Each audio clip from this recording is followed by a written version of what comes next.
Why is that? So basically, if you look at how the number is calculated, it underestimates the human costs of greenhouse gas emissions. And that matters a lot because the Biden administration has promised to slash greenhouse gas emissions to zero across the country by 2050. But the federal government actually doesn't have that many tools in its toolbox to do that. Tama Carlton is a climate economist at the University of California, Santa Barbara. We don't have other avenues for large-scale climate policy at the federal level. This is our main tool. Okay, so lay it out then. How can this one number be such a powerful tool for cutting emissions? Because every major regulation is required to go through something called a cost-benefit analysis to make sure that it's worth it, economically speaking. That the benefits of, say, reducing emissions from cars and trucks outweigh the costs to car companies and consumers. For example, this method was used to get rid of lead paint. Okay. And this calculation actually came up recently during the Trump administration.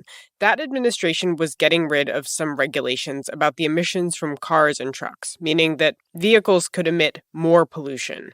And one way that they justified that was to use a method for calculating the social cost of carbon that spit out a really low number, like about $10. And so by setting a really low cost, they could then say it's not worth it to invest in cars to make them more efficient, right? Exactly. And on the flip side, a higher social cost of carbon number would make it easier to justify regulations that cut emissions, even if those regulations might not be politically popular in the short term.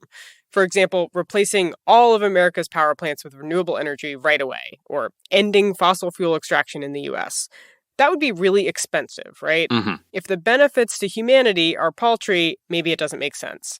But if the benefits to humanity are really big, then the government should do it. At least that's the idea. All right, so the EPA is proposing almost quadrupling the current social cost of carbon number. I'm guessing that's got a lot of people excited? Yeah, totally. Wait, this number is way better than the earlier number. Daniel Hemmel is a law professor at New York University, and he specifically studies these cost-benefit analyses. So going from $51 to $190, that's a move in the right direction. A move in the right direction. Doesn't sound like a resounding endorsement. I think I hear a but coming. Yeah. Daniel has concerns about the new number, specifically the way that the EPA is thinking about the lives that are lost from climate change. Because remember, to calculate this number, the EPA is adding up all the costs of emitting greenhouse gases. And one of the biggest costs is deaths. Climate change kills people. Mm-hmm. There was a study last year that estimated 74 million lives could be saved this century by getting to zero emissions by 2050. Noah Kaufman is a climate economist at Columbia University. The question is how to put a value on those deaths. This is the area of economics that has always made me a little bit queasy.